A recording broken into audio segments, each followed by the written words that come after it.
barnaamijkan waxaa ka soo qayb geli doona dhalinyaro hal abuur dhanka tiknoolajiyadda ah leh oo ku soo bandhigi doona aqoontooda dhinaca tiknoolajiyadda.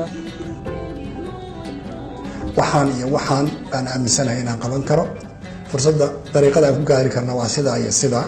shirkadihii hadda dalkeena ka jiro shirkado waaweyn baa jira. shirkaduhu saad moodaysaan ma ah way raadiyaan kaadirka noocaas. Afka anaa sameeyay anaana rabo inaan fuliyo.